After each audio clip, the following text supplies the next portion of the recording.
Hello प्यारे बच्चों, welcome और वेलकम बैक टू आपका अपना यूट्यूब चैनल नीट जे मास्टर क्लास। सो बेटा, ये है हमारा बायोटेक्नोलॉजी का लेक्चर नंबर 6। ठीक है। इससे पहले आप लोगों को 5 लेक्चर मिल चुके होंगे। ये है अपना लेक्चर नंबर 6। ठीक है, हम छठे लेक्चर पे बात कर रहे हैं।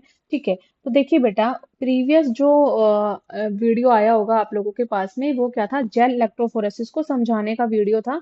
और उससे पहले जो हमने बात करी मेरे बच्चों, वो क्या थी, ये इन सब के बारे में थी। ठीक है, तो हमने प्रीवियस वीडियोस के अंदर ये सब पढ़ा है। आई होप आप लोगों को सब चीजें समझ में आ गई होंगी। मैंने बहुत अच्छे से समझाने की कोशिश करी है। ये देखिए, हमने tools of recombinant DNA technology को लेक्चर नंबर 4 में बहुत बहुत अच्छे से पढ़ा था। तो बेटा चलिए, अब मैं बात करती हूँ यहाँ पे आगे। ओके, अब हम आगे बात करते हैं और इसको समझने की कोशिश करते हैं। ठीक है बेटा, तो हमने यहाँ तक पढ़ लिया था, जहाँ पे मैंने अभी निशान लगा रही हूँ मैं, हमने स्टार बनाया है, मैंने यहाँ तक हमने पढ़ लिया था। आगे की आपकी एनसीईआरटी की लाइन मेरे बच्चों क्या बोलती है, देखिए सुनिए। यहाँ पे लिखा है, restriction enzyme cut the DNA strand a little away from the centre of the palindromic site. मतलब कि जो रेस्ट्रिक्शन एंजाइम होते हैं, जैसे कि हम बात करें इको आर 1 की, तो वो क्या करता है, पैलिंड्रोमिक जो साइट होती है उससे थोड़ा सा अवे कट करता है, एकदम मिडल में से नहीं कट करता है, but between the same two bases on the opposite strands. अभी मैं आप लोगों को बताऊंगी इसके बारे में। This leaves single stranded portion at the end. There are overhanging stretches called sticky end on each strand. These are named so because they form hydrogen bond with their complementary cut counterparts. This stickiness of the end facilitate the action of enzyme DNA ligase। देखिए, इसको समझाने का तरीका ये क्या है कि मान लो बेटा, मेरे पास में एक सीक्वेंस है GAATTC। ठीक है, ये मेरे पास सीक्वेंस है किसकी। अब मैं इसको रेज कर देती हूँ, अब ये थोड़ा सा हमारे काम आएगा ये हिस्सा। ये सीक्वेंस है मेरे बच्चों वेक्टर डीएनए की। मैं आप लोगों को समझाने के लिए बता रही हूँ, जैसे इस पूरे पैराग्राफ का मीनिंग क्या है। ये वेक्टर डीएनए की सीक्वेंस है। ठीक है, और यहाँ पे मैंने मान लिया ये है आपका फॉरेन डीएनए। ठीक है, इसकी जो सीक्वेंस है मेरे बच्चों, इसकी सीक्वेंस भी क्या है, GAATTC है। ठीक है, इनके कॉम्प्लीमेंट्री अगर हम बनाने बैठे तो क्या होगा, CTT। ओके, और AAG।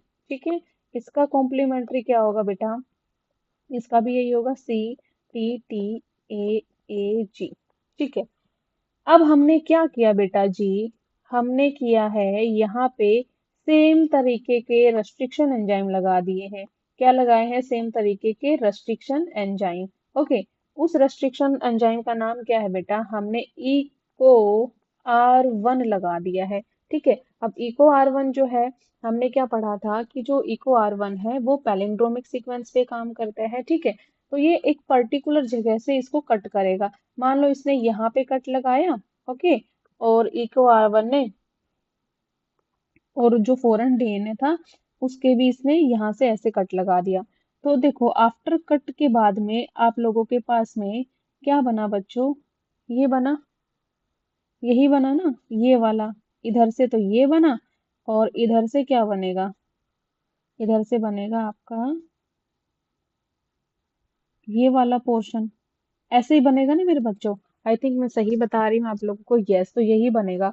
तो अब क्या हुआ बेटा, ये जो आपके हैंगिंग वाले पोर्शन बच गए, मतलब कि आपके पास क्या बना, यहाँ से क्या बचा आपके पास में, GCTTA, ये वाला पोर्शन बचा आपके पास में, है ना। और यहाँ से क्या बचा है अपने पास में, AATTCG, इस तरीके का बचा है ना। तो ये जो पार्ट्स बचे हैं इनको आप बोल देंगे बेटा जी स्टिकी एंड्स। क्या बोलेंगे, स्टिकी एंड्स बोलेंगे मेरे बच्चों। ठीक है, अब स्टिकी एंड्स को जुड़वाने का काम कौन करता है, जब हमारे पास स्टिकी एंड बन गए हैं, तो यहाँ पे फिर हम लगाते हैं बेटा डीएनए लाइगेज। ठीक है, अब डीएनए लाइगेज क्या करेगा, इनको कंबाइन कर देगा। ठीक है, तो आपके पास में जो है रिकॉम्बिनेंट डीएनए आ जाएगा। क्या आ जाएगा, रिकॉम्बिनेंट डीएनए। आई होप आप लोगों को इसी समझ में आ गई। ठीक है, यस मैम, समझ में आ गई है। ठीक है, अब देखो बेटा जी, हम आगे लाइन टू लाइन पढ़ने की ट्राई करते हैं कि ये क्या लिखा हुआ है। Okay, restriction endonuclease are used in genetic engineering to form recombinant DNA molecule. ये मैंने आप लोगों को बता दिया है। रेस्ट्रिक्शन एंडोन्यूक्लियेजेस जो होते हैं वो जेनेटिक इंजीनियरिंग के लिए रिकॉम्बिनेंट डीएनए मॉलिक्यूल बनाने के लिए हम काम में लेते हैं, which are composed of DNA from different sources या जीनोम। ठीक है, ये समझ में आ गया।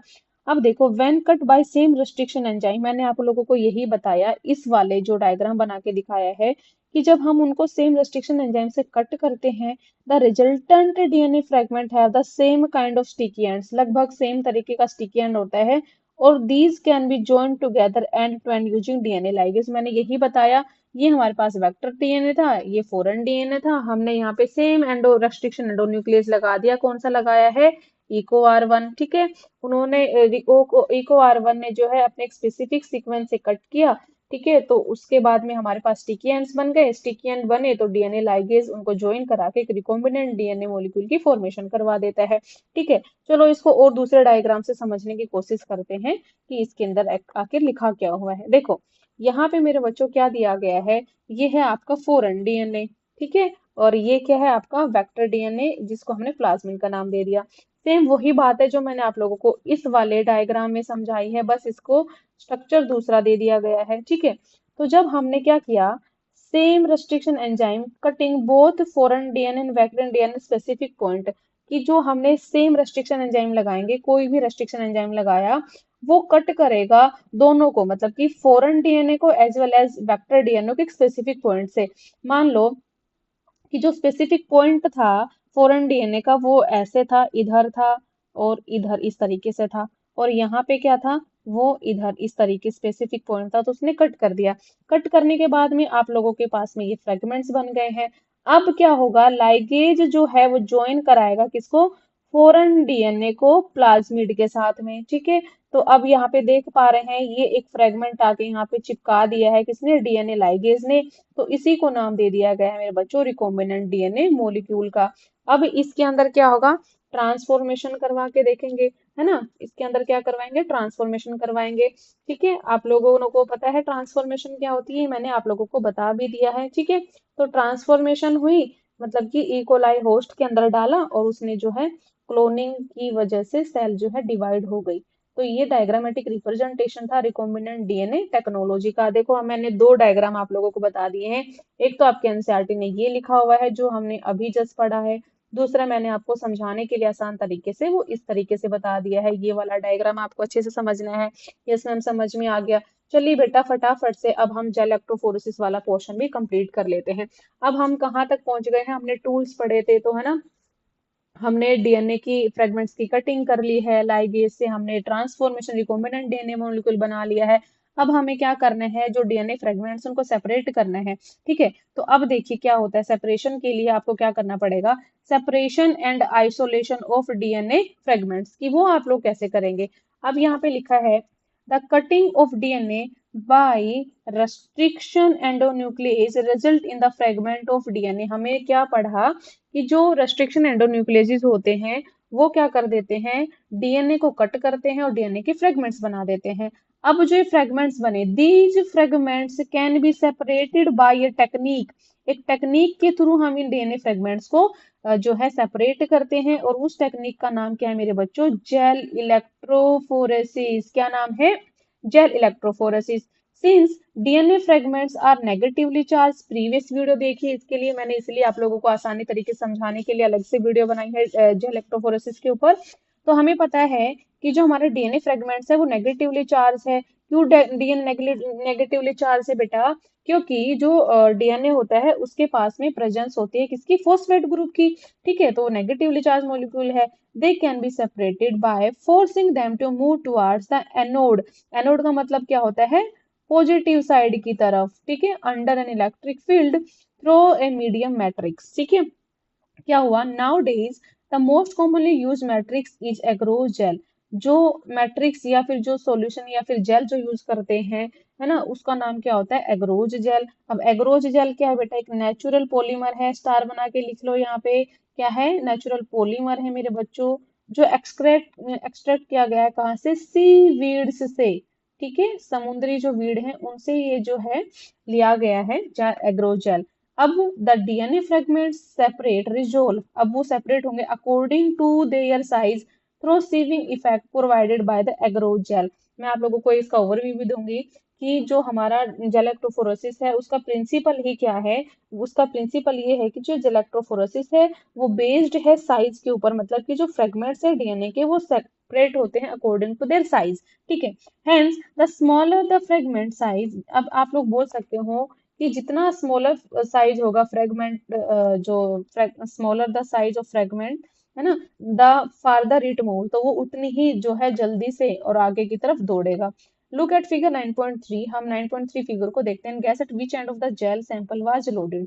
ठीक है, तो कहाँ पे जो जेल है लोड किया गया था, आप इसको देख के बता सकते हैं। ये जो वेल्स बना रखी है, ऑब्वियस बात है इनके अंदर ही जो है सैंपल रखा गया होगा। ठीक है, ये वाली साइड जो है बच्चे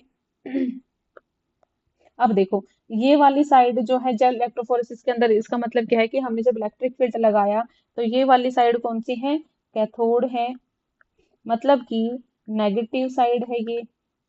ठीक है, इधर कौन सी साइड है, एनोड साइड है, मतलब कि पॉजिटिव साइड है। ओके, समझ में आ गया मैम। अब हमने क्या किया, यहाँ पे हमने अपना सैंपल डाला।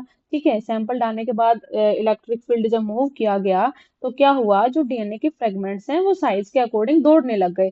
तो जो जो स्मॉलेस्ट थे, जो स्मॉल साइज के थे वो आगे की तरफ जल्दी मूव कर गए, और जो बड़े साइज के थे वो पीछे रह गए। ठीक है, तो ये था बेटा आपका जेल इलेक्ट्रोफोरेसिस। अब क्या करेंगे, अब आगे दिया गया है the separated DNA fragments can be visualized only after staining the DNA with a compound known as ethidium bromide followed by exposure to UV radiation. You cannot see pure DNA fragment in the visible light and without staining. क्या कह रहे हैं, अब हमें जो separated DNA fragment अब हमें वो देखने हैं। अब देखेंगे कैसे, विजिबल लाइट में तो हम उनको देख नहीं सकते, इसीलिए उनको स्टेन करवाया जाता है एक नाम की डाई के साथ, और उस डाई का क्या नाम है बेटा, इथिडियम ब्रोमाइड। उस डाई से रंगा जाता है उनको, फिर उनको एक्सपोजर दिया जाता है यूवी रेडिएशन का। उसके बाद में हमें ऑरेंज कलर के ब्राइट बैंड्स दिख जाते हैं। तो यहाँ पे आगे लिखा हुआ है यही सेम बात, you can see bright orange coloured band of DNA in ethidium bromide stain gel exposed to UV light. The separated band of DNA are cut out from the agrogel. अब जो छोटे स्मॉल साइज के fragments हैं, बड़े size के fragments हैं, जो हमें डीएनए के फ्रेगमेंट चाहिए, अब हम उनको कट ऑफ कर लेंगे एग्रोजेल से, extract from the gel piece. अब this step is known as elution, इस स्टेप को इल्यूजन बोला जाता है। कौन से स्टेप को, कि हमने डीएनए के जो बैंड्स हैं उनको सेपरेट करना है एग्रोजेल से, तो उनको वहां से एक्सट्रैक्ट करने के बाद में जो स्टेप बनता है उसको हम बोलते हैं इल्यूशन। ठीक है, the DNA fragments purified in this way are used in constructing recombinant DNA by joining them with cloning vectors। अब जो इस तरीके के जो डीएनए फ्रेगमेंट है जो हमने प्योरीफाई किए हैं वो यूज होते हैं किसके अंदर, constructing recombinant DNA by joining them with cloning vectors के साथ में जोड़ने के बाद इस तरीके के जो फ्रेगमेंट्स हैं उनसे क्या बन जाता है, रिकॉम्बिनेंट डीएनए बन जाता है मेरे बच्चों। दूसरा आप बोल सकते हैं कि जो भी क्राइम्स होते हैं, जो भी नई चीजें बनती हैं, तो इसके लिए जेनेटिक इंजीनियर और जो आपके क्या बोलते हैं ये साइंटिस्ट लोग होते हैं, डॉक्टर लोग होते हैं, वो इस तरीके से जेल इलेक्ट्रोफोरेसिस का यूज करते हैं डीएनए के फ्रेगमेंट्स को विजुअलाइज और एनालाइज करने के लिए। ठीक है, तो अगर आप लोगों को, जिस बच्चे ने ये वीडियो नहीं देखी है डीएनए ये जो जेल इलेक्ट्रोफोरेसिस वाली, मैं यहाँ पे मोटी मोटी भाषा में जल्दी जल्दी समझा देती हूँ कि क्या होता है। ये क्या होता है जेल इलेक्ट्रोफोरेसिस, मैं दोबारा बता देती हूँ जिन्होंने प्रीवियस वीडियो नहीं देखी है, अच्छे से समझना है तो प्रीवियस वीडियो देखा बेटा।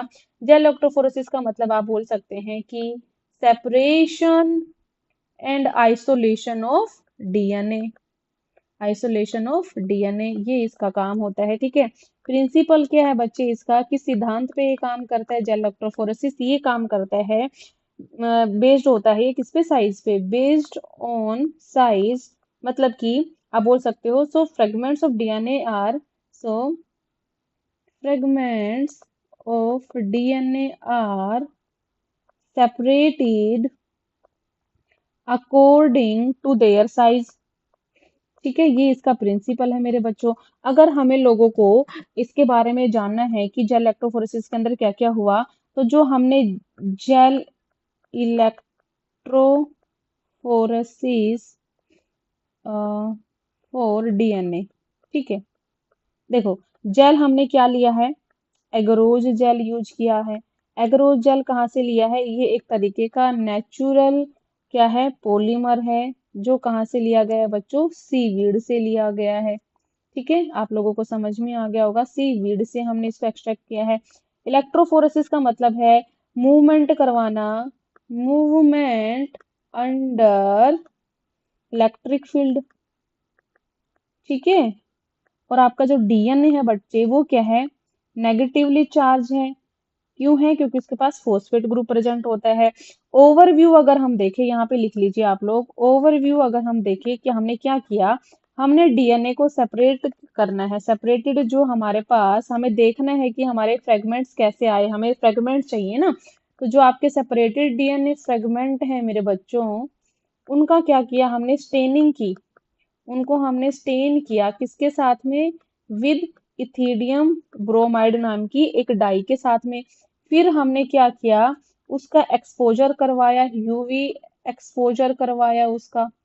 ठीक है, यूवी एक्सपोजर करवाने के बाद में हमें ब्राइट ऑरेंज बैंड्स जो है मेरे बच्चों दिख गए हैं। अब हम उनको जो है जेल से कट आउट कर लेंगे और उन फ्रेगमेंट्स को निकाल लेंगे। ठीक है, और फिर जो निकाले हुए फ्रेगमेंट्स हैं उनको हम वेक्टर के साथ जोड़ के रिकॉम्बिनेंट डीएनए बना लेते हैं। ये वेल वाला आप लोगों को समझ में आ गया। हमने यहाँ पे सैंपल डाला, सैंपल डालने के बाद में ये आपकी कैथोड साइड है, ये नेगेटिव पॉजिटिव साइड है, एनोड है, मतलब डीएनए आपका नेगेटिवली चार्ज है, तो ऑब्वियस बात है वो पॉजिटिव की तरफ मूव करेगा, अंडर किसके अंडर? इलेक्ट्रिक फील्ड के अंदर। ठीक है, इलेक्ट्रिक फील्ड जब हमने दिया तो जो आपका डीएनए था वो पॉजिटिव की तरफ मूव करेगा।